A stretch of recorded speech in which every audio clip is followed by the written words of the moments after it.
নমস্কার, এনবিপি ইউনানি আয়ুর্বেদ রিসার্চ সেন্টারের বিশেষ অনুষ্ঠানে আমাদের সকল দর্শক বন্ধুদের আরো একবার জানাবো অনেক অনেক স্বাগত। আরো একবার আপনাদের জন্য গুরুত্বপূর্ণ কিছু বিষয় নিয়ে আমরা আলোচনা করব। প্রত্যেকদিনই গুরুত্বপূর্ণ কিছু বিষয় নিয়ে আমরা আলোচনা করি।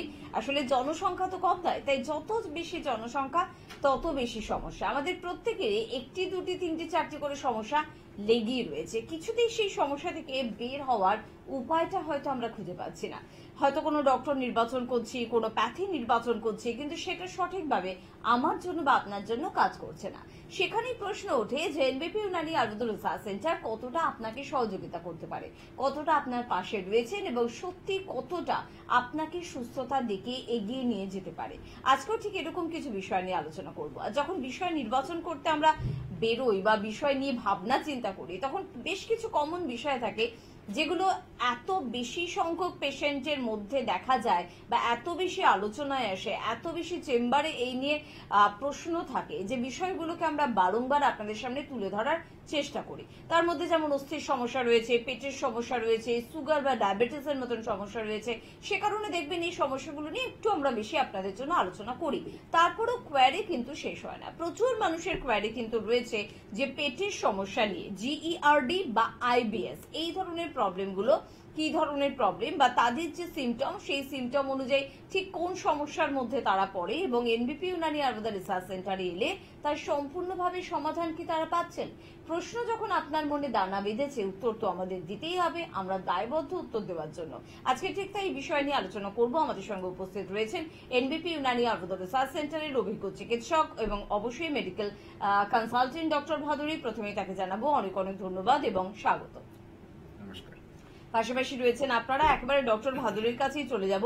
জিইআরডি এবং আইবিএস, এই দুটি সমস্যা নিয়ে আজকে আমরা মূলত আলোচনা করব। তাছাড়া পেট সংক্রান্ত বিভিন্ন সমস্যা নিয়ে আলোচনা করব। কিন্তু পেটের সমস্যা তো আমরা একটি নাম হিসেবেই বাংলায় বলে থাকি, কিন্তু এই যে আপনারা যে ডাক্তারি পরিভাষায় নামগুলো বলছেন জিইআরডি বা আইবিএস, এগুলো কি মানে আলাদা কেন করা হচ্ছে পেটের সমস্যাকে?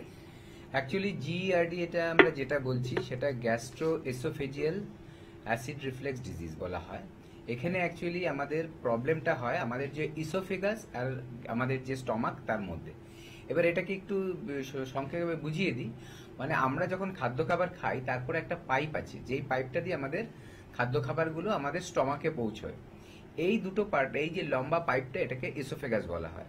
আর যেটা আমাদের স্টমাক, সেটা আমরা সাধারণত স্টমাক বলি, তবে এটাকে মানে এটা একটা থলির মতো, তো এটা গ্যাস্ট্রো এসোফেজিয়াল, এটাকে গ্যাস্ট্রিক বলা হচ্ছে আর এটাকে ইসোফেগাস বলা হচ্ছে। এরই কিন্তু সমস্যা, এবং এই সমস্যাটা এমন, এখানে কি হয়, অ্যাসিড রিফ্লেক্স মানে অ্যাসিডটা কি করে উল্টো দিকে ধাক্কা দেয়। ঠিক আছে, আমরা যে খাদ্য খাবার হজম করানোর জন্য আমাদের পেটে কিন্তু একটা অ্যাসিড তৈরি হয়, ওটা প্রাকৃতিকভাবেই তৈরি হয়, মানে ন্যাচারালি। কিন্তু এটা যখন বিভিন্ন কারণে দেখা যায় যে এটা কিন্তু স্টমাক থেকে ওপর দিকে ধাক্কা মারছে এবং আমার ইসোফিগাস মানে এই যে ফুড পাইপটা যেটা দিয়ে আমাদের খাদ্য খাবার ভেতরে যায়, সেটা দিয়ে আমাদের ওপরের দিকে চলে আসতে চায়। এটাকেই বলা হচ্ছে জিইআরডি একটা প্রবলেম। আর আইবিএস হচ্ছে irritable bowel syndrome.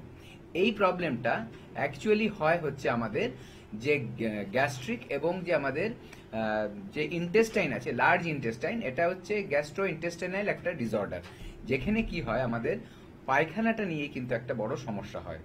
IBS, irritable bowel syndrome, এই দুটো কিন্তু আলাদা আলাদা, যদিও দুটোই কিন্তু পেটের সমস্যা। এই জন্যই আমরা আলাদা করে এটাকে একটু ব্যাখ্যা করছি, কারণ এটা কিন্তু একটা বড় সমস্যা। জিইআরডি হোক বা আইবিএস হোক, এই দুটোই কিন্তু একটা বড় সমস্যা, যেটা কিন্তু অনেক রোগের কারণ হয়ে দাঁড়াতে পারে।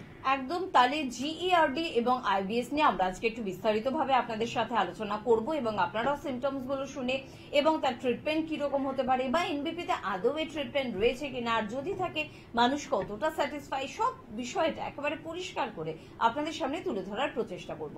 তবে কেউ আছেন আমাদের সাথে, একটু কথা বলে নেব। নমস্কার। হ্যালো, নমস্কার। কে বলছেন? হ্যাঁ, কুশল মুখার্জি বলছি, বেহালা থেকে। বেহালা থেকে, হ্যাঁ বলুন, কি প্রশ্ন আছে? হ্যাঁ, আমার মানে অনেকদিন ধরে একটা মানে মানে চুলকানির একটা আর কি মানে সমস্যা আছে। হ্যাঁ, আচ্ছা, চুলকানি, ইচিং প্রবলেম হচ্ছে, তাই তো? ইচিং প্রবলেম হচ্ছে। আচ্ছা, কোথায় হচ্ছে সেটা একটু ডাক্তারবাবুকে বলো। প্রাইভেট পার্টগুলোতে এটা আর কি মানে বেশি হয়। আচ্ছা, সেখানেই তোমার চুল করছে। ওকে, আচ্ছা এর সাথে আমি একটু জানতে চাই যে এটা কতদিন ধরে হয়েছে? মানে অনেক দিন ধরে এটা হচ্ছে। কোনো মেডিকেশন নিয়েছেন, মানে কোনো ওষুধপত্র আপনি খেয়েছেন? ওষুধের নাম বলতে হবে না। না না না, ওষুধ মানে খাইনি, মানে মানে মলম লাগিয়েছি, কিন্তু মানে মানে তাতে কিছু হয়নি। আচ্ছা আচ্ছা। আর তার সাথে সাথে প্রাইভেট পার্ট গুলোতে এগুলো হচ্ছে এবং দেখা যাচ্ছে ইচিংটা খুব বেশি হচ্ছে, ঠিক আছে? আমি হ্যাঁ, বলছি, আপনি শুনতে শুনতে থাকুন। থাকুন। প্রথম কথা হচ্ছে এটা কিন্তু একটা ফাঙ্গাল ইনফেকশন, ঠিক আছে? আমরা সাধারণভাবে দেখবেন এটাকে রিং ওয়ার্ম বলা হয়, দাঁত বলা হয়, ঠিক আছে? এই যে এইটা জেনারেলি কোথায় হয়, একটু ময়েস্ট পার্টে হয়। দেখুন আমাদের যে প্রাইভেট পার্টগুলো, ওগুলো বিশেষ করে দেখবেন গরমের সিজনে কিন্তু ঘাম তৈরি হয়, ঠিক আছে? আমরা যে ইনার গার্মেন্টস পরি, আন্ডারওয়্যার যেগুলো পরি, এবং সেই পার্টগুলোতে দেখা যায় যে ঘামটা জমে থাকছে, এবং সেটা যদি পরিষ্কার ঠিকমতো না করা হয় বা একটাই আন্ডারওয়্যার বারে বারে কেউ ইউজ করছে, সেখান থেকে কি হয়, এই ময়েস্ট জায়গাগুলোতে, মানে যেখানে একটু স্যাঁতস্যাঁতে ভাব হয়ে থাকছে, সেখানে কিন্তু আমাদের ফাঙ্গাল ইনফেকশন হয়। এবং এটা এমনই খারাপ জিনিস, একবার যদি আসে এটা কিন্তু আপনার তাড়াতাড়ি যদি এটার যত্ন না নেন বা টেক কেয়ার না করেন, তাহলে কিন্তু আপনি সমস্যায় পড়বেন এবং দেখবেন 12 মাসই ঘুরে ফিরে আসছে। ওই যে আপনি মলম লাগাচ্ছেন, ওটা দিয়ে কিন্তু শুধু এটা সারবে না, এর জন্য কিন্তু প্রপার ট্রিটমেন্ট করতে হবে। এবং প্রপার ট্রিটমেন্ট করলে দেখবেন ফাঙ্গাল ইনফেকশনটা যখন ঠিক হয়ে গেছে, তখন কিন্তু আর ওটা আসবে না। আর একটু মেনটেন করতে হবে আপনার, সেটা হচ্ছে মেনটেন করার জন্য রেগুলার কিন্তু আপনার আন্ডার গার্মেন্টস গুলো কিন্তু ভালো করে ক্লিন করবেন। এবেলায় যেটা পরবেন ওবেলায় সেটা পরবেন না। ঘাম হতে যাবেন না প্রাইভেট পার্টস গুলো বা বিভিন্ন জায়গায় ঘাম হলে সেটাকে তাড়াতাড়ি কিন্তু রিমুভ করতে হবে, সরিয়ে দিতে হবে। এইভাবে মেনটেন করুন। এবং এখন যেহেতু গরমকাল, সামনে আবার বর্ষাকাল আসছে, তখন এটা আরো বেশি দেখা যায় যে এটা বেড়ে যায়। তো তার জন্য কি, স্নান কিন্তু একবার নয়, দিনে 2 বার করুন। তাতে আপনার বডির টেম্পারেচারও ঠিক মেনটেন হয় এবং তার সাথে সাথে যেগুলো ইনফেকশন হওয়ার চান্সেস থাকে বা নোংরা থাকে, সেগুলো কিন্তু শরীর থেকে বেরিয়ে যেতে পারে। তো এভাবে মেনটেন করুন। আর এটার জন্য প্রপার কিন্তু আয়ুর্বেদ ট্রিটমেন্ট রয়েছে। দেখুন আমরা সবসময় বলি আয়ুর্বেদ কিন্তু যে কোনো রোগের জন্য ট্রিটমেন্ট করাতে পারে, মানে কিওর করতে পারে, কিন্তু তার জন্য সঠিক সময় আপনার আসতে হবে। এবার যে আপনার যে প্রবলেমটা হয়েছে, এটাকে ছড়িয়ে ফেলতে দেবেন না। একই জায়গায় হয়েছে, এবার যে আপনি যে ধরুন বিভিন্ন টাওয়েল ইউজ করছেন বা গামছা ইউজ করছেন, সেটাকেও কিন্তু ভালোভাবে ক্লিন করতে হবে, ডিসইনফেক্টেন্ট করতে হবে। না হলে কি হবে, ওই জায়গা থেকে কিন্তু আপনার অন্য জায়গাতেও শরীরের ছড়াতে পারে। তো এটা মাথায় রাখবেন, আপনার টাওয়েল অন্য কাউকে দেবেন না, প্রথম কথা। দ্বিতীয় কথা, ওটা রেগুলার ক্লিন ইউজ করার পর আবার কিন্তু ওটা ভালো করে কোনো ডিটারজেন্ট দিয়ে ধুয়ে নিন। এভাবে মেনটেন করুন, জামা কাপড় পরিষ্কার রাখুন, আর আমাদের কাছে আসুন। এর প্রপার ট্রিটমেন্ট আছে, সেই ট্রিটমেন্ট করলে কিন্তু আপনি এটার থেকে আস্তে আস্তে ঠিক হতে পারবেন। একদম, বাঙালিদের যেমন 12 মাসে 13 পার্বণ, একই রকম ভাবে কিন্তু 12 মাসেই সিজন অনুযায়ী বিভিন্ন ধরনের সমস্যা আমাদের তৈরি হয়। আবার কিছু সমস্যা আমাদের কমে যায়, তবে কিছু সমস্যা তৈরি তো হয়, কিছুতে শেষ হতে চায় না। তার মানে সেটা একেবারে পার্মানেন্টলি আমরা আপনাকে বিরক্ত করার জন্য আপনার জীবনে এসেছে, বা সেটা একটা ক্রনিক ডিজিজ যেটা বেশ কিছুদিন আপনাকে ভোগাবে। স্কিন ওরিয়েন্টেড যে কোনো ধরনের সমস্যা, সেটা শীতে হোক, গরমে হোক, বর্ষায় হোক, তার ট্রিটমেন্ট কিন্তু রয়েছে এনবিপি ইউনানি আয়ুর্বেদ রিসার্চ সেন্টারে। দায়িত্বটা একেবারে আপনার বাড়ি পর্যন্ত অনুষ্ঠান নিয়ে আমরা পৌঁছাচ্ছি, বোঝাচ্ছি, জানাচ্ছি, শেখাচ্ছি। এবার বাড়ি থেকে 2 কদম বেরিয়ে এসে চেম্বার পর্যন্ত আপনাকে পৌঁছতে হবে, ডাক্তারবাবুদের সঙ্গে কথা বলতে হবে এবং ট্রিটমেন্টের মধ্যে মাত্র কয়েক মাস থাকার পর আপনার নিজেকে সুস্থ করতে হবে। তাই স্ক্রিনে দেখুন যাচ্ছে আমাদের দুটি ভীষণ ইম্পর্টেন্ট নাম্বার, 9830235527 বা 37। এই দুটি নাম্বার মোবাইলে সেভ করুন, ফোন করুন, নাম্বারগুলোতে কথা বলুন এবং আপনার বাড়ির কাছাকাছি কোন চেম্বারটি রয়েছে, কবে রয়েছে, কটা থেকে কটা পর্যন্ত হবে, কোন ডক্টর আসছেন, সবটা জানার অধিকার আপনার রয়েছে।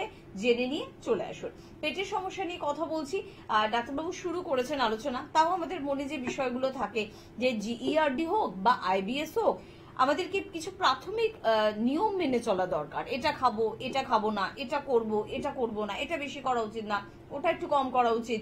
তো কোন কোন দিকগুলোতে আমাদের নজর রাখার প্রয়োজনীয়তা রয়েছে? দেখুন, এই যে আমাদের আয়ুর্বেদিক মতে বলবো যে আমাদের যে এই জিইআরডির প্রবলেমটা, সেখানে কি হয়, আমাদের পেটের মধ্যে বেশি অ্যাসিড তৈরি হয়ে যায়, ঠিক আছে? এটা আয়ুর্বেদ মতে বলে যে আমাদের যে পিত্তের যে প্রকোপটা আছে সেটা যখন বেড়ে যায়, সেটা কি হয়, আমাদের যে ত্রিদোষ আছে বায়ু পিত্ত কফ, এই তার মধ্যে যে পিত্তের যে দোষটা আছে সেই দোষটা যদি আমাদের শরীরে বেড়ে যায় তাহলে কিন্তু এই প্রবলেমটা হয়। এবং পিত্তের দোষের সিমটমই হচ্ছে যে আমার শরীরে কিন্তু একটা অ্যাসিডিটি ফর্ম করবে, মানে সেটাকে কিন্তু অ্যাগ্রেভেট করবে যদি এটা মানে এটা যদি ইমব্যালেন্স হয়, পিত্তের দোষটা যদি ইমব্যালেন্স হয়। সেক্ষেত্রে আমার মাথায় রাখতে হবে আমার খাদ্য খাবারগুলো এমন হবে যেটা আমার শরীরকে ঠান্ডা করবে এবং আমার যে এই পিত্তের ব্যাপারটা সেটাকে কিন্তু কমাবে। তার মানে পিত্তটা আমরা অ্যাসিড যদি ধরি তাহলে কি হবে, যে আমাদের শরীরে এমন খাদ্য খাবার প্রবেশ করতে হবে যেগুলো খেলে আমরা কিন্তু সুস্থ থাকবো বা এটাকে ব্যালেন্স করতে পারবো, নিউট্রালাইজ করতে পারবো। সেখানে কি মানে আমার অ্যালকালাইন ফুড বেশি খেতে হবে। আমরা ডাবের জল খেতে পারি, আমরা কিন্তু পিওর ঘি খেতে পারি। তার পাশাপাশি আমরা কিন্তু যে আমাদের দইয়ের যে ঘোলটা হয়, মানে দইটাকে টক দই বাড়িতে বানিয়ে বা ধরুন ভালো টক দই এনে সেটাকে কিন্তু আমি যদি মিক্সিতে গ্রাইন্ড করি জল দিয়ে, তারপরে কি হবে, ওখানে যে ওপর লেয়ারে একটা দেখবেন ফেনার মতো আছে, ওই ফেনাটা যদি আমি সরিয়ে দিই, মানে ওটার মধ্যে কিন্তু অ্যাকচুয়ালি ক্রিমটা থাকে দুধের, ওটাকে যদি সরিয়ে দিই তাহলে যে পরের যে পাতলা একটা শরবত থাকছে সেটাই কিন্তু আমরা খাবো, যেটা আমি বলছি ঘোল বলছি, দইয়ের ঘোল যেটা আমরা বলি বা মাঠা বলে অনেকে, সেটা খাবো। এইটা কিন্তু আমার যে অতিরিক্ত যে অ্যাসিডিটি ফর্ম হচ্ছে সেটাকে কিন্তু ব্যালেন্স করবে, প্রথম কথা। তার পাশাপাশি এটার আরেকটা বেশি ভালো কাজ হয়, আমাদের যে পেটের মধ্যে যে ব্যাকটেরিয়াগুলো থাকে, ভালো ব্যাকটেরিয়া যেগুলো আমাদের ডাইজেশনে হেল্প করে, সেই ব্যাকটেরিয়াগুলোকেও কিন্তু ঠিক রাখতে আমাদের এই ঘোলটা কিন্তু কাজ করবে। তার সাথে সাথে আমি যেটা বলবো যে ডাবের জল কিন্তু আমাদের বডিকে নিউট্রালাইজ করে, মানে আমাদের যে অ্যাসিডিটির মাত্রাটা সেটাকে কিন্তু কমিয়ে আনবে। তার পাশাপাশি যে খাদ্য খাবারের ব্যাপারগুলো বলছি, আমাদের এমন খাদ্য খাবার খেতে হবে যার মধ্যে অ্যাসিডের মাত্রাগুলো কম এবং অ্যালকালাইনিটিটা বেশি।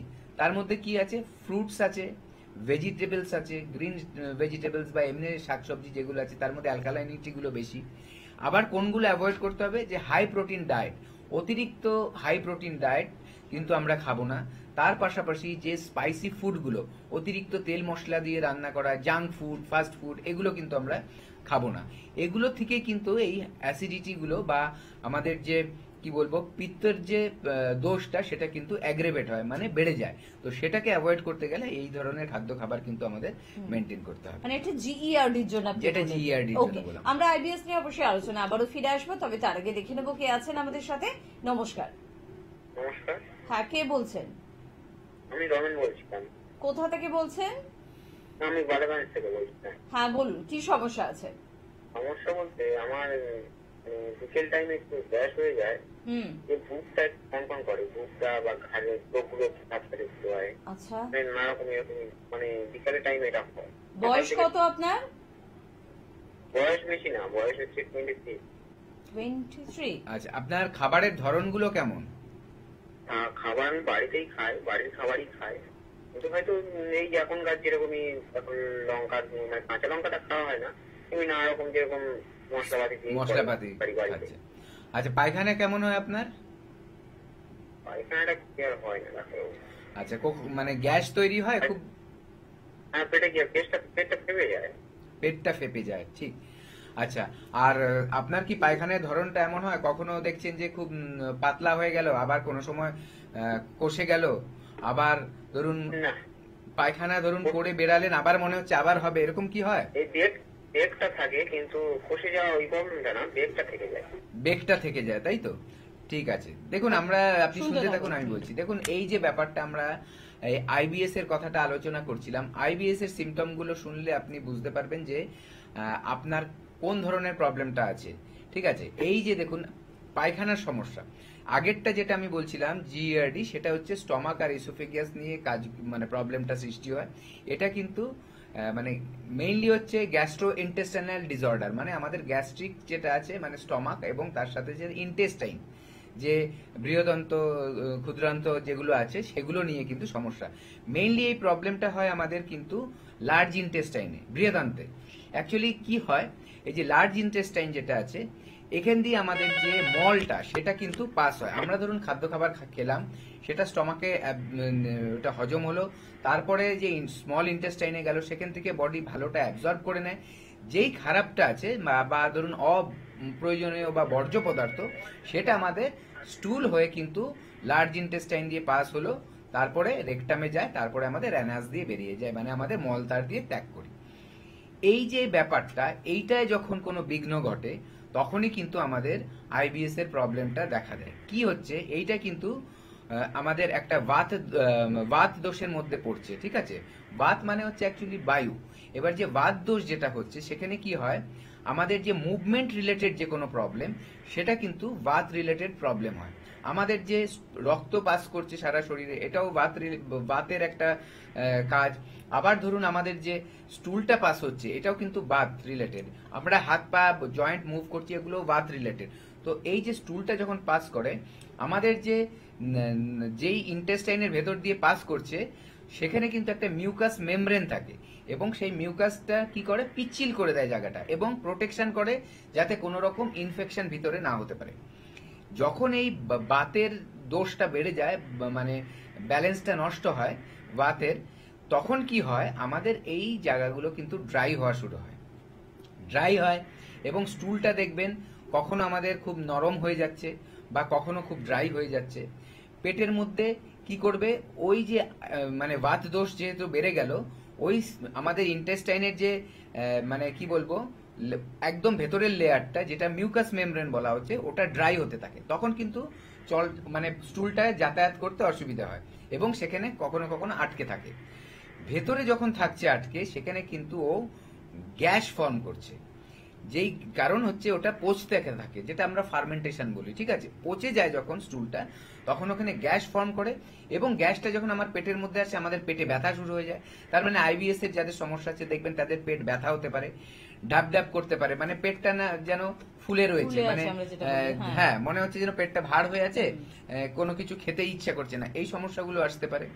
এবং দেখা যাবে ইরেগুলার, মানে পটিটা ঠিক মতো হচ্ছে না। আপনি যেটা বললেন, যিনি একটু আগে কল করেছেন, যে আমার কনস্টিপেট তো তেমন করে না, কিন্তু দেখা যাচ্ছে পটি করার পর আবার মনে হয় পটি পাচ্ছে। এইটা কিন্তু একটা বড় সিমটম, ইরেগুলার স্টুল হয় আর কি, ঠিক আছে? বাউলসটা ক্লিয়ার হয় না। মানে একবার আপনি পটিতে গেলেন, নর্মালি কি হয়, আপনি সকালের একটা টাইমে পটিতে গেলেন, আপনি আরাম করে পটিটা করে নিলেন, যে পেটটা পুরো হালকা হয়ে গেল, আর কোনো প্রবলেম নেই সারা 24 ঘন্টার মধ্যে। কিন্তু যাদের আইবিএস এর প্রবলেম থাকে, তাদের কিন্তু এই প্রবলেমটা হয়, একবার নয়, সারাদিনে কয়েকবার তারা কিন্তু পটিতে যাবে, এবং কি কোথাও যাওয়ার জন্য রেডি হলেও মনের মধ্যে একটা খুঁতখুত একটা ভাব চলে আসে, একটু ঘাবড়ে যায়, যদি বাইরে আবার আমার পটি পেয়ে যায়, তাহলে আমি আরেকবার টয়লেটে চলে যাই। এই ব্যাপারগুলো কিন্তু আসতে থাকে, এবং এটার জন্য কিন্তু আমাদের মেনটেন করতে হয়, যাতে আমরা কি খাদ্য খাবার একটা ঠিক ভালো টাইমে খেতে হবে, অনেক লেট নাইটে খাবো না, যেখানে হজমের সমস্যা হয়। তার পাশাপাশি কি আমাদের খাদ্য খাবারগুলো বেশি স্পাইসি খাবো না, ভালো খাদ্য খাবার খাবো, যেগুলো লো স্পাইস বা লো অয়েল দিয়ে তৈরি হবে। বাইরের জাঙ্ক ফুড, ফাস্ট ফুডগুলো অ্যাভয়েড করব। তার পাশাপাশি করতে হবে কি, আমার কিছু ব্যায়াম করতে হবে, কিছু আসন করতে হবে, আর নিজের স্ট্রেস লেভেলটাকে কমাতে হবে। কারণ এইগুলো ফ্যাক্টর কিন্তু আছে। যদি আমি সঠিক টাইমে না ঘুমোই, খাদ্য খাবার ঠিক মতো না খাই, যদি আমার স্ট্রেস লেভেল অনেক বেড়ে যায়, তাহলে দেখা যাবে এই প্রবলেমগুলো আসছে। এবং এটা কিন্তু দুটোর জন্যই প্রযোজ্য, আইবিএস এর জন্য প্রযোজ্য, আর জিআরডির জন্য। স্ট্রেস এবং ঠিক টাইমে না খাওয়া, না ঘুমানো, এগুলো কিন্তু এফেক্ট করে আমাদের মানে পেটের মধ্যে। একদম ঠিক কথা। আমরা ঠিক এই দিকগুলোর দিকে নজর যদি রাখতে পারি, তাহলেই কিন্তু আমরা আমাদের পেটের সমস্যা থেকে অনেকটা রেহাই পেতে পারি, নিজেও রেহাই পেতে পারি, নিজের প্রিয়জনকে রেহাই দিতে পারি। আলোচনায় আসবো ফিরে, কিন্তু কেউ আছেন আমাদের সাথে। নমস্কার। হ্যাঁ, নমস্কার। কে বলছেন ম্যাডাম? আমি বজবজ লুঙ্গি থেকে বলছি। হ্যাঁ বলুন, কি সমস্যার জন্য ফোন করলেন? সমস্যাটা হচ্ছে আমার ভাইয়ের এরকম না, পটি পরিষ্কার হয় না, খেতে পারে না, সবসময় মনে হয় কি যে ওর একটা গ্যাস অম্ল, খেতে ভালোবাসে কিন্তু খেতে পারে না। ওর সব থেকে বড় কথা পটি পরিষ্কার। বেশ, ওর বয়স কত বললেন? বয়স? হ্যাঁ, বয়স কত? 45। 45। ওকে। আচ্ছা, ওনার কোনো নেশার ব্যাপার আছে, যে সিগারেট বা অ্যালকোহল? না না না না, উনি শুধু চা ছাড়া, লিকার চা ছাড়া উনি কিছু খান না, আর কিছু খায় না, সিগারেট কোনো নেশা নেই। আচ্ছা, আর পটিটা কেমন হচ্ছে বললেন? পটিটা হয় না, ওর এখন পেটটা মানে ভেতরে রাখছি, ওর পায়খানাটাই পরিষ্কার হয় না। পায়খানাটা পরিষ্কার হয় না। আচ্ছা, আর উনি খাবারের মধ্যে আমি বলি মাছ মাংস খায় না, মাছ মাংস নিরামিষ খায়। আচ্ছা, খায় না। রাতে ঘুমোয় কখন? রাতের ঘুমটা ঠিক হয় না, কারণ ও তো বৈদিক লাইন কাজ করে, পুজো আজটা করে। আচ্ছা আচ্ছা ওই জন্য ঘুমটা উপোসটা ওর বেশিরভাগ নিয়ে চলে। আচ্ছা অর্থাৎ ভাতটা রুটি খাওয়া খুব কম হয়, আমরা একটু হালকা ছাত্র একটু এরকম একটু কিছু খেলে। আচ্ছা, দেখুন কতদিন ধরে ভুগছে এটা? হ্যাঁ, কতদিন ধরে ভুগছে? অনেকদিন ধরে অনেক ওষুধ খাওয়ানো হয়েছে, আপনার ওই যে অনলাইনে ওষুধ এনে খাওয়ানো হয়েছে। এই 2 দিন ভালো থাকে, 2-3 দিন সেম ছেলেটার মাথার চুল সব উঠে গেছে, পুরো টাক ফুটে গেছে। আচ্ছা, আপনি শুনতে থাকুন, আমি বলছি। সঙ্গে থাকুন ম্যাডাম, টিভির সামনে। দেখুন, আমাদের পেটের মধ্যে কিন্তু আমাদের এই যে হজম শক্তিটা বা ধরুন এই যে ডাইজেশনটা ঠিক রাখার জন্য আমাদের লিভারও কিন্তু অনেক বেশি কাজ করে। এবার আমাদের লিভারটাকে তার জন্য কিন্তু গুরুত্ব দিতে হয় এবং লিভারের যত্ন নিতে হয়। আমরা যদি লিভারের যত্ন না নিই, বিভিন্ন রকমের সমস্যা আসতে পারে, তার মধ্যে পেটের সমস্যা কিন্তু একটা বড় সমস্যা। এই যে আপনি বললেন যে আপনার চুল পড়ে যাচ্ছে, কারণ কি আমাদের চুলের যে ব্যাপারটা কিছু তো রয়েছে যে আমি চুলের কিভাবে যত্ন নিচ্ছি। চুলের যদি প্রপার যত্ন না নেওয়া হয়, চুলে নোংরা জমতে পারে, সেখানে ফাঙ্গাল ইনফেকশন হতে পারে, খুশকি হতে পারে সেখানে, এবং দেখা যাবে যে চুল পড়ে যাচ্ছে, চুল নষ্ট হয়ে যাচ্ছে, চুলের কোয়ালিটিও ড্যামেজ হচ্ছে। কিন্তু তার পাশাপাশি আমাদের ইন্টারনাল কিছু প্রবলেমের ব্যাপার কিন্তু আমাদের মাথায় রাখতে হবে, যে যদি আমাদের লিভারের ঠিক না থাকে, লিভারে যদি প্রবলেম থাকে, অনেক সময় দেখা যায় কি লিভারের মধ্যে ফ্যাটি লিভার হয়ে গেল। লিভার যখন ফ্যাটি হলো তখন কিন্তু লিভারের যে কর্মক্ষমতা সেটা কিন্তু কমতে থাকে আস্তে আস্তে, বিভিন্ন কাজ করে লিভার। তো সেই ক্ষেত্রে আমাদের ডাইজেশনের প্রবলেম হবে। এবার যখন আপনার ঠিক মতো ডাইজেস্ট না হবে খাদ্য খাবার, তখন দুটো প্রবলেম। একটা হচ্ছে আমাদের শরীর কিন্তু পুষ্টি পাবে না। আপনি হয়তো অনেক খাবার খেয়ে ফেললেন, কিন্তু শরীরে যে পুষ্টিটা যাওয়ার দরকার সেটা কিন্তু যাবে না। এবং কি হবে, যখন পুষ্টির অভাব হবে, শুধু আমার চুল নয়, আমার স্কিন ড্যামেজ হতে পারে, আমার শরীর দুর্বল হতে পারে, আমার চেহারা ভেঙে যেতে পারে, চুল তো পড়ে যাওয়ার ব্যাপারটা রয়েছে, সব যে কোনো কোষের ওপরেই কিন্তু সেটার এফেক্ট হবে, যেহেতু নিউট্রিশনাল ডেফিসিয়েন্সি বা সঠিক পুষ্টি পাচ্ছে না। দ্বিতীয়ত আর একটা ব্যাপার যেটা হয়, যে আমরা যখন হজম হবে না, তার মানে সেখানে কি হচ্ছে, আমার পটিটা হয়তো ইরেগুলার হবে, হয়তো সেটা পাতলা হতে পারে, যে হজম হচ্ছে না, পাতলা হতে পারে। আমার খাদ্য খাবারের এমন হচ্ছে যেটার জন্য দেখা যাচ্ছে যে আমার পেটের ভেতরে যে আমার মাইক্রোবস গুলো থাকে, সেই ভালো ব্যাকটেরিয়া, যেটা আমাদের গুড ব্যাকটেরিয়া বা ফ্রেন্ডলি ব্যাকটেরিয়া বলা হয়, সেগুলো নষ্ট হচ্ছে। সেগুলো যখনই নষ্ট হবে, অটোমেটিক আমার হজম ঠিক হবে না, সেখানে খারাপ ব্যাকটেরিয়াগুলো আমার পেটটাকে গ্রাস করে নেবে, অটোমেটিক আমার পেটের কিন্তু পেট খারাপ হবে, যেটা বলা হয় আমাদের। এটা হলো। আবার অনেক সময় এটা হয় যে আপনার ভাইয়ের ক্ষেত্রে এই ব্যাপারটাই হয়েছে, যে পায়খানাটা পরিষ্কার হচ্ছে না। যেহেতু পরিষ্কার হচ্ছে না, একবারের জায়গায় অনেকবার হয়তো যেতে হচ্ছে। আবার অনেকের ক্ষেত্রে এরকমও দেখা গেছে পেটের গন্ডগোল থেকে, যেটা বলছিলাম যে কনস্টিপেশনের কিন্তু প্রবলেম আসছে। তারা খাদ্য খাবার এমন খাচ্ছে যার জন্য শরীরটা কষে যাচ্ছে এবং লিভার কিন্তু গরম হয়। লিভারটাকে আমাদের তার জন্যই ঠান্ডা রাখার কথাটা আমি বললাম। আপনার ভাইয়ের অ্যাকচুয়ালি কি প্রবলেমটা থেকে এই যে পেটের গন্ডগোলটা হচ্ছে, সেটা বার করার জন্য ওনার একবার কিন্তু আমাদের কাছে আসতে হবে।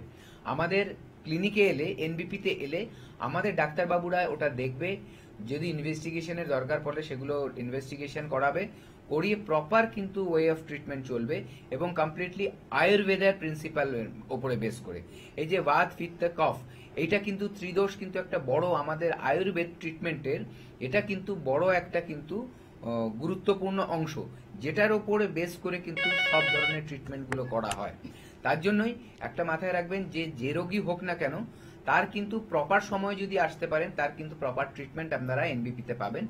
এবং তার জন্য কি করবেন, যে কোনো রোগকে পুষে রাখবেন না বা ফেলে দেবেন, মানে ফেলে অবহেলা করবেন না, যে ঠিক আছে হচ্ছে পরে দেখবো না, একদম নয়। যখনই আপনার এই যে আপনি বুঝতে পেরেছেন আপনার ভাইয়ের এই প্রবলেমটা, ওনাকে নিয়ে একবার আমাদের কাছাকাছি যে চেম্বার আছে আপনার, সেটাই আসুন, এসে দেখান ডাক্তারবাবুদের, প্রপার গাইডেন্স কিন্তু আপনারা আমাদের কাছ থেকে পেয়ে যাবেন। একদম। আর চট করে আমাদের বন্ধুদের জন্য একটু বলে রাখবো যে চেম্বারে তো যোগাযোগ করতে হবে, তাই আপনাকে জানতে হবে যে আপনার বাড়ির কাছাকাছি চেম্বার রয়েছে তো। যতটা পাচ্ছেন কিন্তু ডাক্তারবাবুরা ছুটে যাচ্ছেন কলকাতা বা হাওড়া থেকে একেবারে জেলায় জেলায়, প্রত্যেকটি শহরতলি বা প্রত্যেকটি গ্রাম বাংলার মানুষদের কাছাকাছি, যে যাতে আপনাদের বেশি দূর এগিয়ে না আসতে হয়। যেমন বনগাঁয় আমাদের চেম্বার থাকে, সেখানে ডক্টর এন ভট্টাচার্যকে আপনারা কিন্তু পেয়ে যান। ক্যানিং এ আমাদের চেম্বার হয়, ডক্টর আর দেখে আপনারা পাচ্ছেন। গঙ্গারামপুরে চেম্বার আছে, ডক্টর এস ঘোষালকে পাচ্ছেন। আসানসোলে ডক্টর বি শর্মা নিজে কিন্তু আপনাদের জন্য উপস্থিত থাকেন। আপনারা বর্ধমানের চেম্বারে যোগাযোগ করতে পারেন, ডক্টর এন ভট্টাচার্যকে পেয়ে যাবেন মালদাতে ডক্টর এস ঘোষালকে। বহরমপুর অর্থাৎ মুর্শিদাবাদের বন্ধুরা ডক্টর এ হালদারকে পাচ্ছেন। কাকদ্বীপে পেয়ে যাচ্ছেন ডক্টর এস ভাদুরীকে।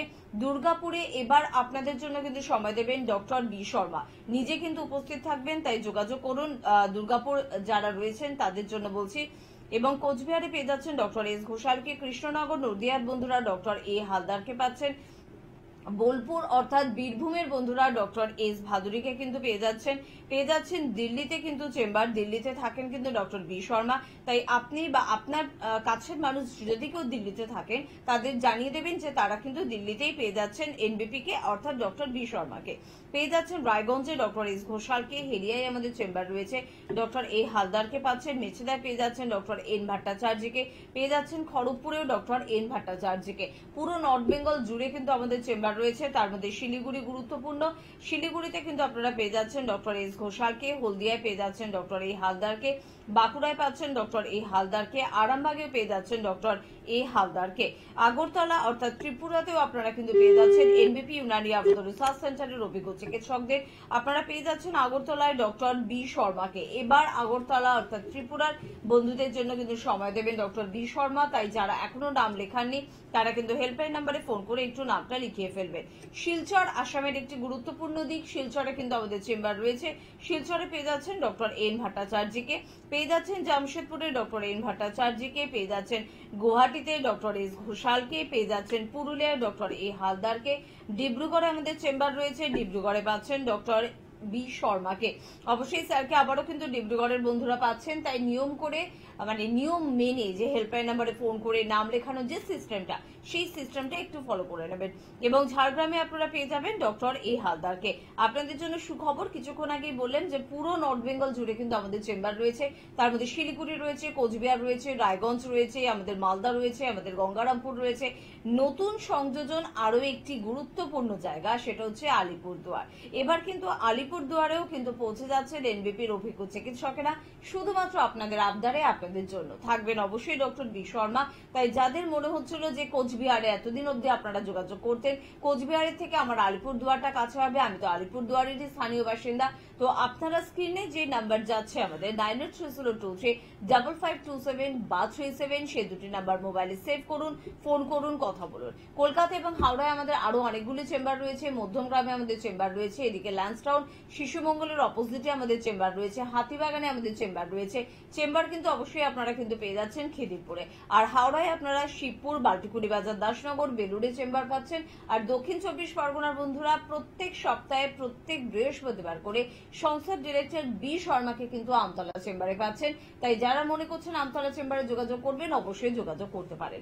আজকে ভীষণ গুরুত্বপূর্ণ কয়েকটি বিষয় নিয়ে আলোচনা করছি, অবশ্যই আবারও আলোচনায় ফিরবো।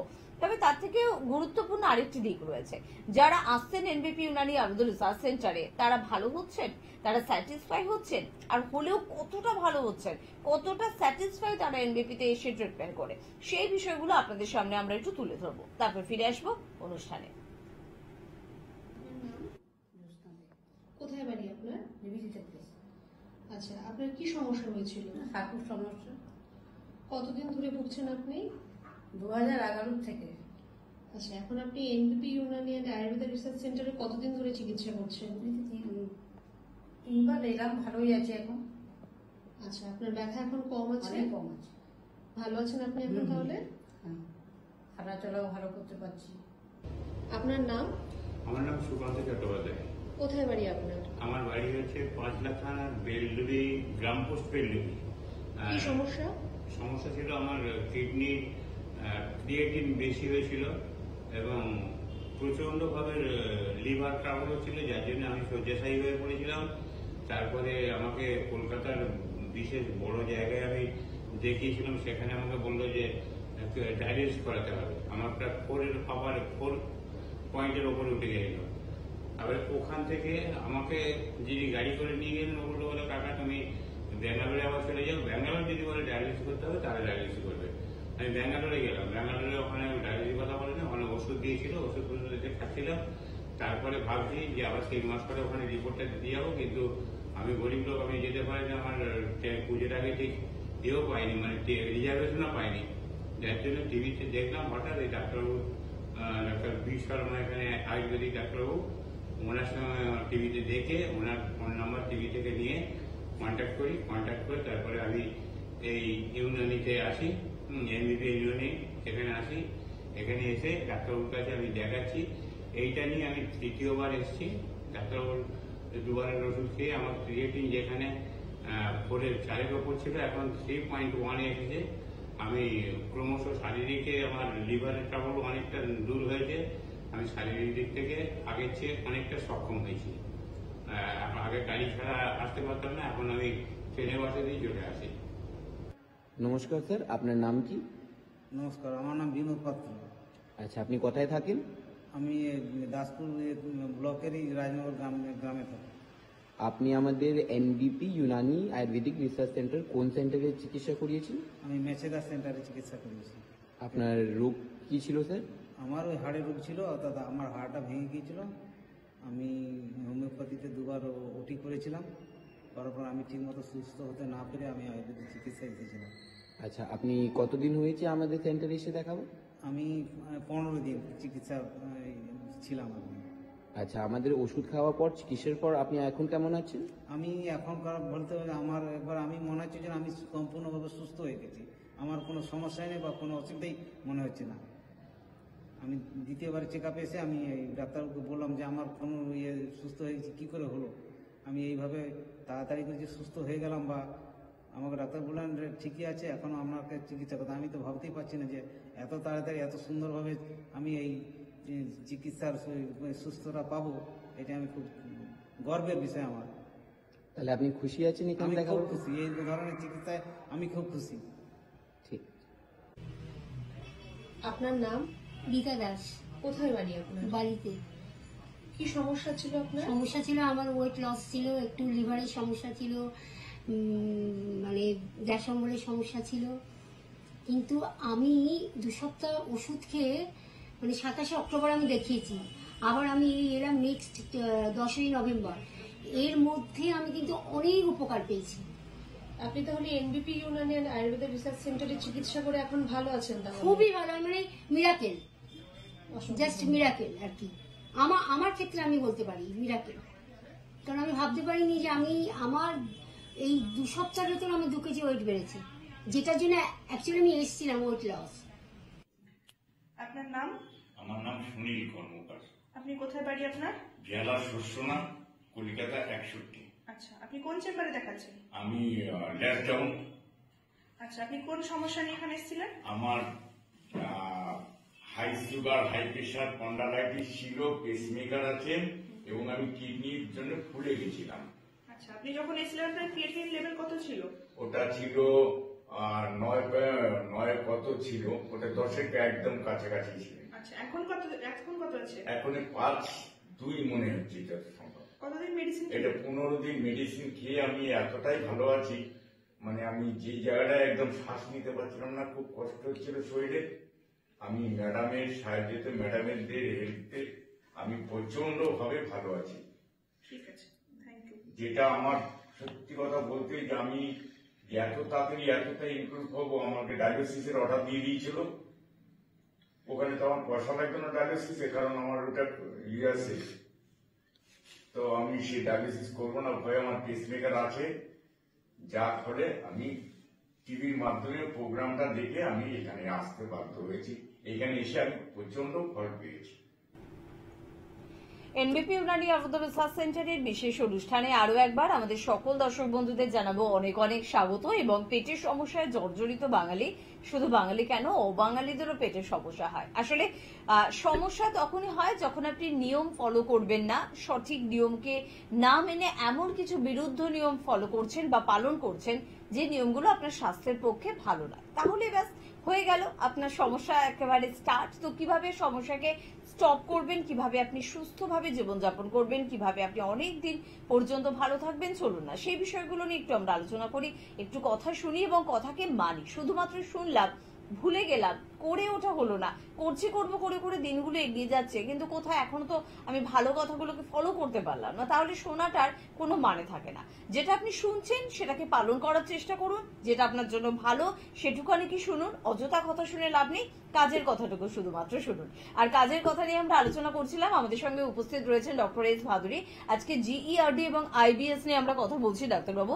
আর কোন দিকটা নিয়ে আমরা এবার আলোচনা শুনবো? আমি একটু এখন আমরা একটু বলে নিই যে আমাদের জিইআরডির কয়েকটা খুব কমন সিমটমস যেগুলো আমরা দেখতে পাই, যেগুলো দেখলে বা হলে মানুষ বুঝতে পারবে যে এখন আমার ডাক্তারকে দেখানো উচিত বা আমার জিইআরডি সমস্যায় আমি ভুক্তভোগী। অবশ্যই আলোচনা আমরা ফিরবো, তবে তার আগে একটা ফোন নেবো। কে আছেন বলবেন? নমস্কার। নমস্কার, আমি নৈহাটি থেকে বলছি। নলহাটি, তাই তো?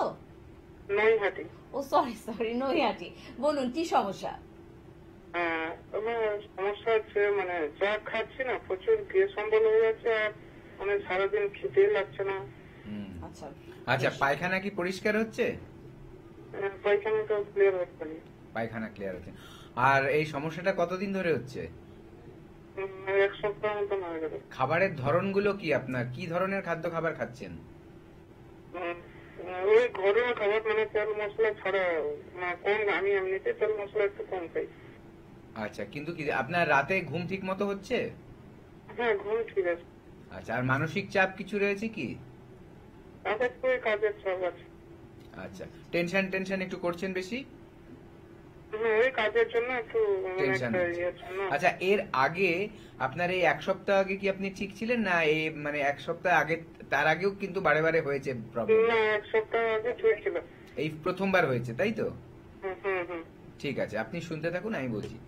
দেখুন, একটা কথা আছে, আমরা অনেক সময় জানি না, এই যে বিরুদ্ধ আহার বলে আপনি বললেন না, মানে আয়ুর্বেদ বলছে একটা খাবারের কম্বিনেশনেরও কিন্তু একটা বড় গুরুত্ব আছে। একটু উদাহরণ দিলে বুঝতে পারবেন যে দেখবেন আজকাল প্রত্যেক ঘরে যখন ধরুন একটা মাংস রান্না হচ্ছে, চিকেন রান্না করছে, তখন সেটাকে ম্যারিনেট করে বলে, মানে আগে থেকে সেটাকে মশলা দিয়ে বিভিন্ন জিনিস দিয়ে সেটাকে মানে মেখে রেখে দেয় নরম করার জন্য, রসটা ভেতরে ঢোকে, এইসবের জন্য। এক্স্যাক্টলি এই জায়গাটাতে আমি আসছি। এই যে মাংসের সাথে কিন্তু দুধের প্রোডাক্ট কিছু চলবে না, এটা হচ্ছে আয়ুর্বেদ কিন্তু বলছে। সেখানে যখন আমরা দইটা দিচ্ছি, দইটা কিন্তু বিরুদ্ধ আহার হচ্ছে, ঠিক আছে? দইয়ের সাথে কিন্তু মাংস কোনোদিন চলবে না, কারণ দুধ মাংস একসাথে চলে না। তার মানে এইটাই বলতে চাইছে যে এটা একটা প্রোটিন, সায়েন্সটা এখানেই যে এইটা একটা প্রোটিন, আরো একটা প্রোটিন যদি দাও সেখানে কিন্তু অ্যাসিডিক ব্যাপারটা আরো বেশি পেটের মধ্যে বেড়ে যাবে, তাহলে আমার এটা দেওয়া চলবে না। হ্যাঁ, আমার কি করতে হবে? তাহলে মাংসের সাথে এমন কিছু খাদ্য খাবার রাখতে হবে যেটা আমার এই মাংসের যে অ্যাসিডিটি ব্যাপারটা সেইটাকে কিন্তু কমিয়ে আনতে পারে। সেটার জন্য কিন্তু আমরা স্যালাড খেতে পারি। আপনার যে খাদ্য খাবারগুলো হচ্ছে, হয়তো আপনি ঘরোয়া খাদ্য খাবার খাচ্ছেন, এরকমই অনেক সময় কিন্তু প্রবলেম আমাদের কাছে চলে আসে, আমরা বুঝতে পারি না। এটা একটা ব্যাপার গেল। আবার ধরুন আমরা অনেক সময় দই দিয়ে রায়তা বানিয়ে খাই।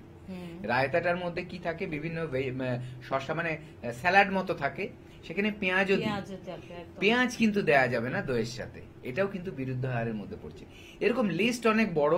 সেটা যখন আপনারা আমাদের চেম্বারে দেখাতে আসবেন, আপনার সমস্যা অনুযায়ী কিন্তু আমরা এখান থেকে আপনার ডায়েট চার্টেরও কিন্তু প্রপার গাইডেন্স দিয়ে দিই, কি ধরনের আপনি খাদ্য খাবার খাবেন, কি যোগাসন আপনার করা উচিত রেগুলারলি, কি প্রাণায়াম করবেন যাতে আপনার লাইফস্টাইলটা মেনটেইনড হয়, আপনার ত্রিদোষ যাতে একটা ভারসাম্য রাখতে পারে।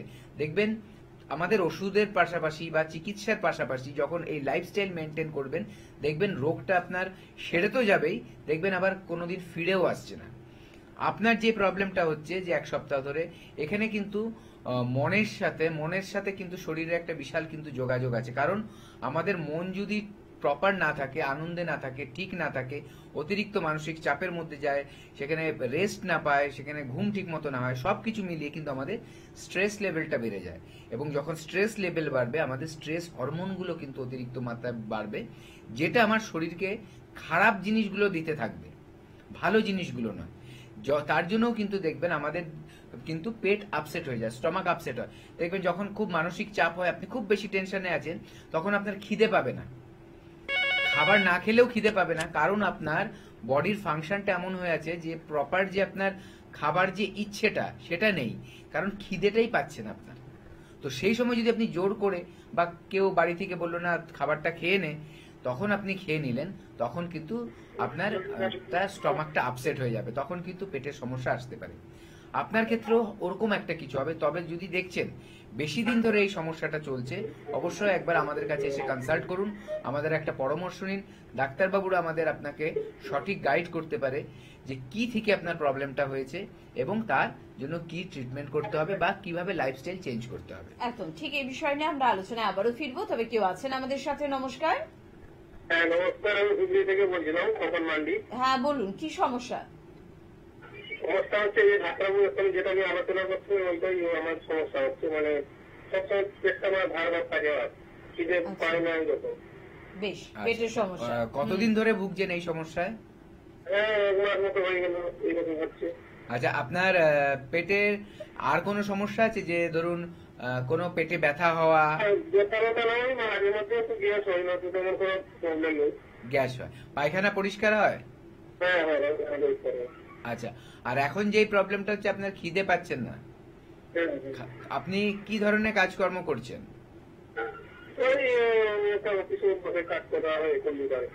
শারীরিক পরিশ্রম হয়? শারীরিক পরিশ্রম তত করতে বসে কাজ করা ততটা। আচ্ছা, আপনি শুনতে থাকুন, আমি বলছি ব্যাপারগুলো। দেখুন, আমাদের একটা সুন্দর যদি জীবন যাপন করতে হয়, তার জন্য কিছু নিয়ম শৃঙ্খলা মানতে হয়। আমাদের কিন্তু একদম মানে পুরোনো কাল থেকেই এই সিস্টেমগুলো ছিল, ঠিক আছে?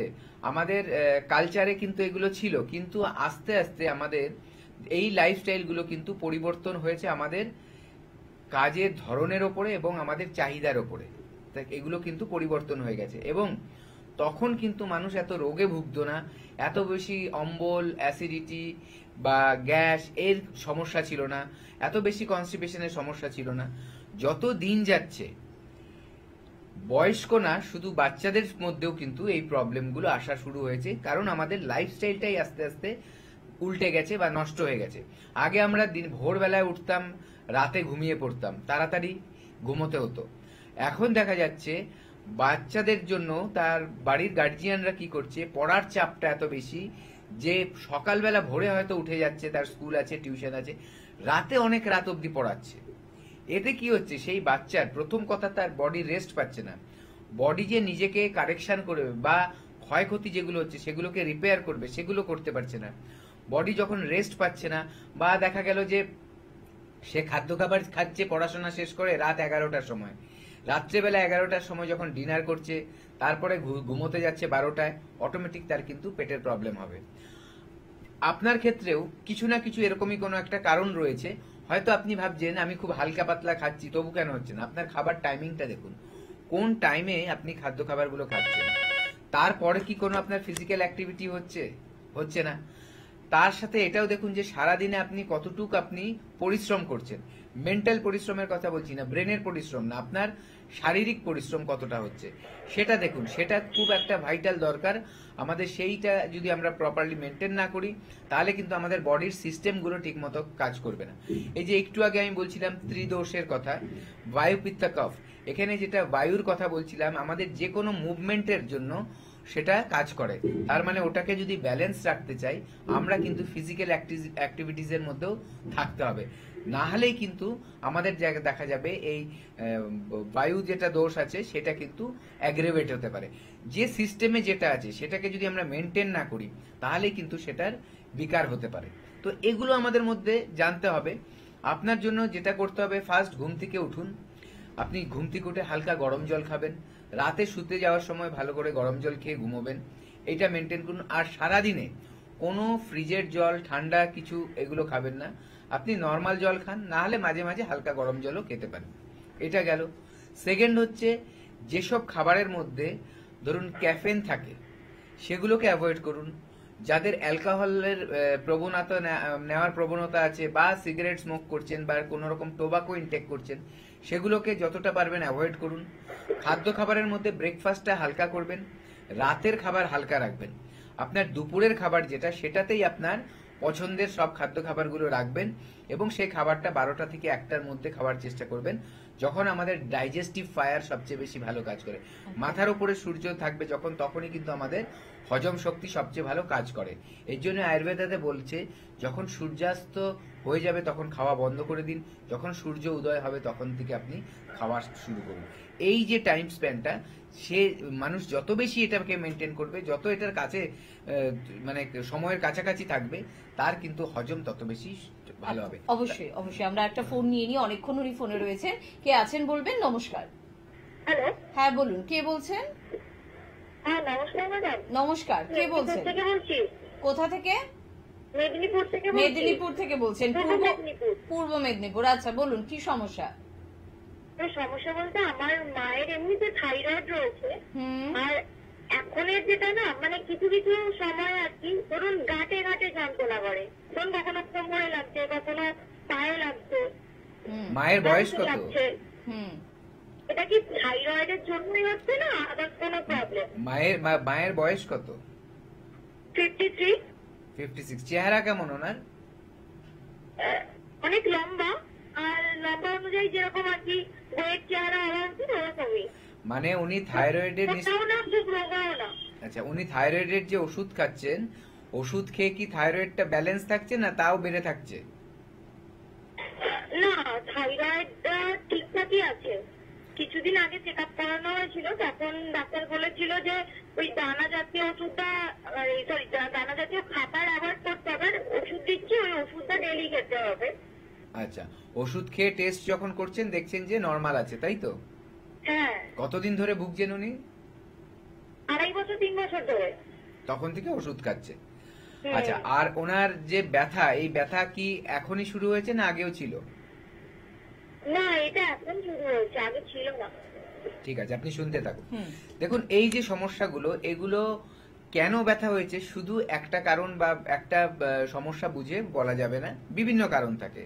অনেক সময় আমরা দেখুন এই ব্যথা, জয়েন্টের ব্যথা যেটা বলছেন, পুরনো চোট লেগেছে সেটা ভুলে গেছেন আপনি, সেখান থেকেও ব্যথার পরে সৃষ্টি হতে পারে। অনেক সময় দেখা যায় যে আপনার জয়েন্ট স্পেসটা কমে যাচ্ছে, তার থেকেও কিন্তু ব্যথার সৃষ্টি হতে পারে। অনেক সময় দেখা যায় যে আপনার যে হাড়ের মধ্যে ক্ষয় হওয়া শুরু হয়েছে, তার জন্য সেখানে হতে পারে। বিভিন্ন কারণগুলো থাকে। এটা আপনি ঘরে বসে শুধু কিন্তু আপনি মানে মানে ডিসিশন নিতে পারবেন না, বা আপনাকে আমরা বলতে পারবো না ওভার টেলিফোনে কেন হচ্ছে। তার জন্য কি করতে হবে, আপনার একবার আমাদেরকে এসে দেখাতে হবে। দেখানোর পর আপনাকে আমরা যখন দেখবো, একটা ক্লিনিক্যাল আই বলে হয়, মানে চোখের সামনে দেখে পেশেন্টকে কি বোঝা যাচ্ছে, তার সাথে সাথে যখন আপনার কেস হিস্ট্রিগুলো নেওয়া হবে, সবকিছু আরো বিস্তারিত ভাবে জানা হবে, এবং ওনাকে আমরা যখন ফিজিক্যালি দেখতে পাবো কি আছে ওনার চেহারার। আপনি বললেন ওনার চেহারাটা না মোটা না রোগা। অনেক সময় দেখা যায় অতিরিক্ত যদি চেহারা ভারী হয়, সেখানে ফ্যাটের পার্সেন্টেজটা যদি বেশি থাকে, তাহলে কিন্তু শরীরের ওপরে চাপ বেশি পড়বে, জয়েন্টে জয়েন্টে ব্যথাগুলো বাড়ার চান্সেস আরো বেশি থাকবে। আবার যেটা আমি বলবো যে আমাদের যে ত্রিদোষের মধ্যে যদি যাদের এই বাত প্রকৃতিটা যদি অ্যাগ্রেভেট হয়ে যায়, বেড়ে যায়, তখনই কিন্তু আমাদের এই ব্যথার সৃষ্টিগুলো হয়। কারণ বাত যেটা আমরা বললাম বায়ু কি কিন্তু চলনশীল, এটা যেখানে গিয়ে আমাদের বাসা বাঁধবে সেখানেই কিন্তু দেখা যাবে কোনো একটা ব্যথার সৃষ্টি হচ্ছে। তো এগুলোকে ব্যালেন্স করতে হলে আয়ুর্বেদিক চিকিৎসা করতে হবে। আয়ুর্বেদিক চিকিৎসা করলে দেখবেন আমরা কিন্তু ডিরেক্ট কোনো সিমটমের ট্রিটমেন্ট করব না। আয়ুর্বেদ কি করে, একদম রুট কজ থেকে, যে কারণে সমস্যাটা হয়েছে, ধরুন আপনার মায়ের ব্যথা, তাহলে কি কারণে ব্যথাটা হয়েছে সেটা বার করা হবে। সেই কারণটাকে যখন আমরা ট্রিট করে ট্রিটমেন্টের মাধ্যমে সারিয়ে তুলতে পারবো, তখন দেখবেন আপনার ব্যথার প্রবলেমটা এমনিতেই চলে যাবে। তো তো এইভাবে করে কিন্তু আয়ুর্বেদ ট্রিটমেন্ট করে, এবং আয়ুর্বেদ মেডিসিনের পাশাপাশি কিন্তু আমাদের পঞ্চকর্মা থেরাপির একটা বড় গুণ রয়েছে, ব্যবস্থা রয়েছে আমাদের এনবিপিতে। এর কাজ কি? বডিকে ডিটক্সিফাই করা, শুদ্ধিকরণ করা, ঠিক আছে, এটা হচ্ছে ওর প্রধান কাজ। এবং যেমনি ধরুন আমরা যদি দেখি একটা গাড়িকে যেমনি দেখি আমরা, তার সার্ভিসিং দরকার হয় ভেতর থেকে, শুধু বাইরে থেকে পরিষ্কার করে দিলে গাড়িটা ভালো চলবে না। মানুষের বডিতেও কিন্তু তাই। আমাদের শরীরে যখন অতিরিক্ত মাত্রায় দিনের পর দিন টক্সিন জমতে জমতে মাত্রাটা অনেক বেড়ে যায়, এবং আমাদের দেখা যাচ্ছে সেটা বডিতে স্টোর হয়ে যাচ্ছে, আমার স্টুলের মাধ্যমে বেরাতে পারছে না, ঘামের মাধ্যমে ঠিক মতো বেরাচ্ছে না, ইউরিনের মাধ্যমে পুরোটা বেরাতে পারছে না, তখন কিন্তু দেখা যাবে যে আমার ভিতরে টক্সিনের মাত্রা বাড়ছে। সেই টক্সিনটাকে যখন আমি মানে শোধন করতে পারবো আমার বডিটাকে, তাহলে টক্সিনটা আমার শরীর থেকে বেরিয়ে যাবে। তখন দেখবেন আপনার বডি কিন্তু নর্মালি ফাংশন করছে।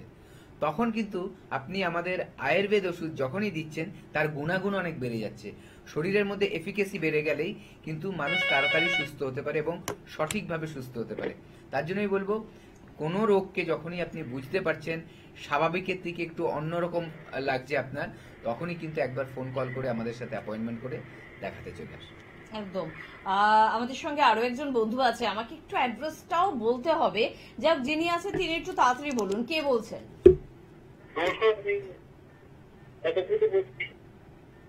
হ্যাঁ বলুন, কি সমস্যা? সরি, আপনি আরেকবার ফোন করুন দাদা, একটু ফোনে একটু প্রবলেম হচ্ছে। আমি চট করে একটু বলে রাখবো যে কোথায় কোথায় আমাদের চেম্বার রয়েছে। আপনারা পেয়ে যাচ্ছেন অবশ্যই কিন্তু বনগাঁতে আমাদের চেম্বার রয়েছে, বনগাঁতে ডক্টর এন ভট্টাচার্যকে পেয়ে যাচ্ছেন। ক্যানিং এ নিয়ম করে আমাদের কিন্তু চেম্বার হয়, সেখানে ডক্টর আর দেখে আপনারা পেয়ে যাচ্ছেন। গঙ্গারামপুরে কিন্তু অবশ্যই ডক্টর এস ঘোষালকে। আসানসোলে আমাদের চেম্বার থাকে, প্রত্যেকবার আসানসোল চেম্বারে কিন্তু ডক্টর বি শর্মা নিজে কিন্তু উপস্থিত থাকার চেষ্টা করেন, সেই অনুযায়ী এবারও থাকবেন। বর্ধমানে পেয়ে যাচ্ছেন ডক্টর এন ভট্টাচার্যকে, মালদায় আপনারা পেয়ে যাচ্ছেন ডক্টর এস ঘোষালকে, বহরমপুরে পেয়ে যাচ্ছেন ডক্টর এ হালদারকে, কাকদ্বীপে আমাদের চেম্বার থাকে, কাকদ্বীপে পেয়ে যাচ্ছেন ডক্টর এস ভাদুরীকে। আমাদের চেম্বার দুর্গাপুর, এবং দুর্গাপুর চেম্বারে কিন্তু এবার আপনাদের জন্য সুখবর, ডক্টর বি শর্মা নিজে উপস্থিত থাকবেন। তাই দুর্গাপুর বা দুর্গাপুর সংলগ্ন মানুষদের বলবো আমাদের হেল্পলাইন নাম্বারে এখনই ফোন করুন, নাম লেখান এবং যোগাযোগ করুন। তার পাশাপাশি কোচবিহারে আমাদের চেম্বার থাকে এবং সেখানে ডক্টর এস ঘোষালকে আপনারা পাচ্ছেন। কৃষ্ণনগরে পেয়ে যাচ্ছেন ডক্টর এ হালদারকে, বোলপুরে পেয়ে যাচ্ছেন ডক্টর এস ভাদুরীকে, দিল্লিতে কিন্তু পেয়ে যাচ্ছেন ডক্টর বি শর্মাকে, রায়গঞ্জে পাচ্ছেন ডক্টর এস ঘোষালকে, হেরিয়ায় পেয়ে যাচ্ছেন ডক্টর এ হালদারকে, মেচেদায় পেয়ে যাচ্ছেন ডক্টর এন ভট্টাচার্যকে, খড়গপুরে পেয়ে যাচ্ছেন ডক্টর এন ভট্টাচার্যকে। শিলিগুড়ির কথায় চলে আসি, শিলিগুড়িতে অবশ্যই কিন্তু পাচ্ছেন ডক্টর এস ঘোষালকে। হলদিয়ায় পেয়ে যাচ্ছেন, হলদিয়া, বাঁকুড়া, আরামবাগ পরপর আপনারা কিন্তু পেয়ে যাচ্ছেন ডক্টর এ হালদারকে, অবশ্যই যোগাযোগ করতে পারেন। পেয়ে যাচ্ছেন অবশ্যই আগরতলা চেম্বার, অর্থাৎ ত্রিপুরার বন্ধুরা, ত্রিপুরায় কিন্তু আমাদের চেম্বার হয় এবং সেটা আগরতলা, একদম পোস্ট অফিস চৌমনির কাছে। এখানে আপনারা যোগাযোগ করতে পারেন। অবশ্যই কিন্তু এবারে আপনাদের জন্য আগরতলা উপস্থিত থাকবেন ডক্টর বি শর্মা নিজে। শিলচরে কিন্তু এবার পেয়ে যাচ্ছেন ডক্টর এন ভট্টাচার্যকে, পেয়ে যাচ্ছেন জামশেদপুরে ডক্টর এন ভট্টাচার্যকে, গুয়াহাটি অর্থাৎ আমাদের আসামের বন্ধুরা, গুয়াহাটিতে পেয়ে যাচ্ছেন ডক্টর এস ঘোষালকে, পুরুলিয়ায় আবার পেয়ে যাচ্ছেন ডক্টর এ হালদারকে। গুয়াহাটির আরেকটি গুরুত্বপূর্ণ চেম্বার কিন্তু ডিব্রুগড়ে কিন্তু আপনারা পাচ্ছেন ডক্টর বি শর্মাকে। তার জন্য যোগাযোগ অবশ্যই করতে হবে। এবং ঝাড়গ্রামে আপনারা পাচ্ছেন ডক্টর এ হালদারকে। তার পাশাপাশি আমাদের কলকাতায় চেম্বার রয়েছে, হাওড়ায় চেম্বার রয়েছে। যাবো তার আগে আরেকটা সুখবর আরো একবার আপনাদের জানাই যে আলিপুরদুয়ারে আমাদের নতুন চেম্বার কিন্তু শুরু হচ্ছে, অর্থাৎ কোচবিহারের বন্ধুরা যারা এতদিন মানে আলিপুরদুয়ারে আসতে হতো, আলিপুর দুয়ারের বন্ধুদের কোচবিহারে আসতে হতো, তারা কিন্তু এখন আলিপুর দুয়ারেই কিন্তু পেয়ে যাচ্ছেন। অর্থাৎ কোচবিহারের পাশাপাশি আলিপুর দুয়ার এখন কাছাকাছি চেম্বার হলেও আমার মনে হয় অনেকের খুব সুবিধার হবে, কারণ আপনাদের দীর্ঘদিনের একটা অনুরোধ ছিল। তো আলিপুর দুয়ারে কিন্তু ডক্টর বি শর্মা নিজে উপস্থিত থাকবেন তার টিমকে নিয়ে, তাই অবশ্যই কিন্তু নাম লেখাতে হবে। মধ্যমগ্রামে আমাদের কিন্তু চেম্বার রয়েছে, এদিকে ল্যান্সটাউনে আপনারা কিন্তু আমাদের চেম্বার পেয়ে যাচ্ছেন, হাতিবাগানে পাচ্ছেন, খিদিরপুরে পেয়ে যাচ্ছেন, এদিকে আপনারা হাওড়ায় শিবপুর, বাল্টিকুড়ি পাচ্ছেন, দাসনগর, বেলুড়ে পাচ্ছেন। দক্ষিণ 24 পরগনার বন্ধুরা কিন্তু আমতলায় প্রত্যেক বৃহস্পতিবার করে ডক্টর বি শর্মাকে পেয়ে যাচ্ছেন, তাই যোগাযোগ অবশ্যই করতে হবে। কে আছেন একটু বলবেন? নমস্কার। নমস্কার। হ্যাঁ, কে বলছেন? আমি মিনিদাস পাল বলছি, আমি ডাক্তারবাবুর সঙ্গে কথা বলতে চাই। একদম কোথা থেকে বলছেন ম্যাডাম? বেহালা থেকে বলছি। বেহালা থেকে বলুন, ডাক্তারবাবু শুনছেন। আমি বলছি যে টক্সিন বের করার জন্য কি করতে হবে? শরীরে আচ্ছা। যদি টক্সিন জমে যায় তাহলে কি করে বার করবো? আপনি বাড়িতে বসে টক্সিন বের করতে চাইছেন নাকি এনবিপি তে এসে বের করতে চাইছেন? না না, ডাক্তারবাবু কি সাজেশন দিচ্ছে সেটাই কি বলছি। সাজেশন দিচ্ছেন? ওকে, ভেরি গুড।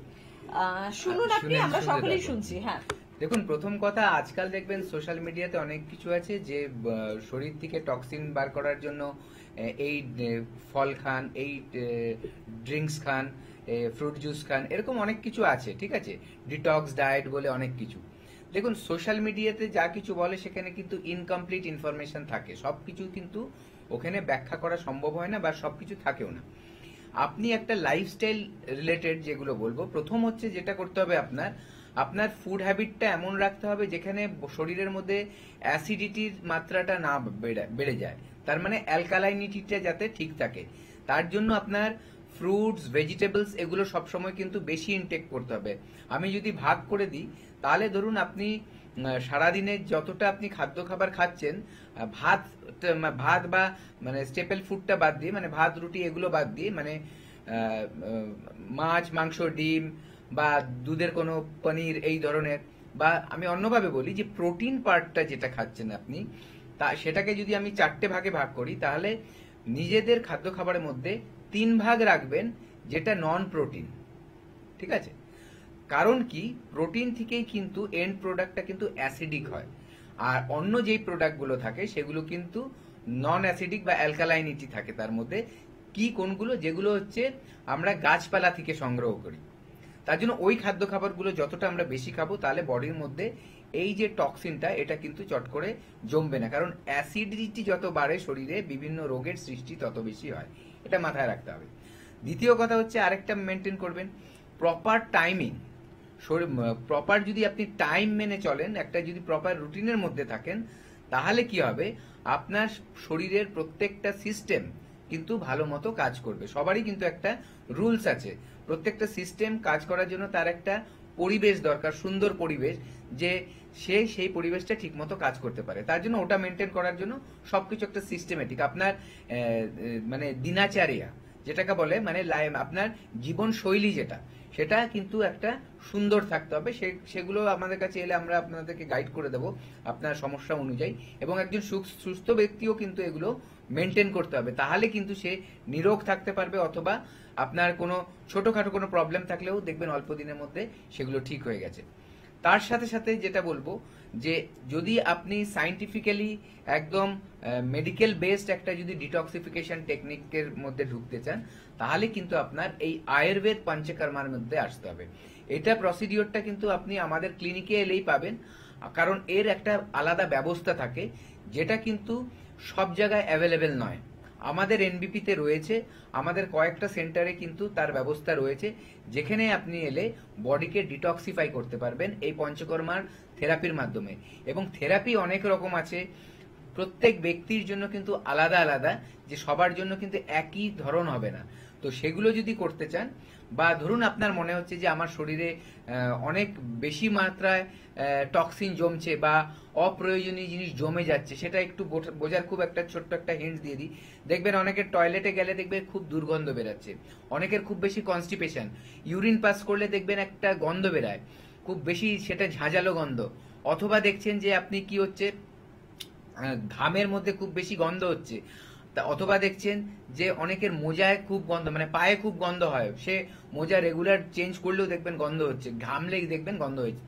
এইগুলো যদি থাকে তাহলে বুঝবেন আপনার কিন্তু প্রবলেম অলরেডি এক্সিস্ট করে। হ্যাঁ, এছাড়া বিভিন্ন যখন রোগ হচ্ছে বা অনেক কিছুর সাইড এফেক্ট হিসাবে কিন্তু দেখা যায় মানুষের শরীরে কিন্তু টক্সিন জমছে, আমরা বুঝতে পারি না। তার জন্যই প্রবলেম যখন চলে আসে, অবশ্যই যে কোনো ছোট প্রবলেম থাকলে এসে আমাদেরকে দেখাবেন, আমরা দেখব যে আপনার জন্য সেই পঞ্চকর্মার প্রয়োজন আছে কিনা। যদি প্রয়োজন থাকে তাহলেই কিন্তু আপনাকে রেকমেন্ড করা হবে পঞ্চকর্মা থেরাপি, এবং সেই অনুযায়ী ট্রিটমেন্ট নিলে আপনার বডি কিন্তু যে ডিটক্সিফাই করার ব্যাপারটা সেটা কিন্তু অটোমেটিক হয়ে যাবে। একদম। উনি যেহেতু বেহালায় থাকেন, অনায়াসে আমার মানে ল্যান্সটাউন কালীঘাটের খুব কাছে আমাদের চেম্বার রয়েছে, এবং সেখানে কিন্তু পঞ্চকর্মার বিষয়টি অবশ্যই করা হয় আপনাদের জন্য, থেকে পঞ্চকর্মা নেওয়ার সিস্টেমটিও কিন্তু রয়েছে। তো একটু ফোন করুন না, প্রত্যেকের জন্য বলবো একটু ফোন করুন না, 9830235527 বা 37, এই দুটি নাম্বার শুধুমাত্র আপনাদের নাম্বার, আর এই দুটি নাম্বার শুধুমাত্র এনবিপির নাম্বার। তাই এই দুটি নাম্বারে যদি আপনি যোগাযোগ করেন তাহলে সেতু বন্ধনের মতন কাজ করবে, আপনাকে এনবিপি চিকিৎসকদের কাছে পর্যন্ত পৌঁছে দেবে কিন্তু এই দুটি ফোন নাম্বার। আর আজকে হাতে সময় একদম নিয়ে অনুষ্ঠান থেকে বিদায় নেব। পরবর্তী অনুষ্ঠানে আবারও দেখা হচ্ছে, আপনাদের বিভিন্ন সমস্যা নিয়ে আবারও কথা হচ্ছে। প্রত্যেকে ভালো থাকবেন, সুস্থ থাকবেন। ধন্যবাদ জানাবো আপনাদের, ধন্যবাদ জানাবো ডাক্তারবাবুকে। নমস্কার।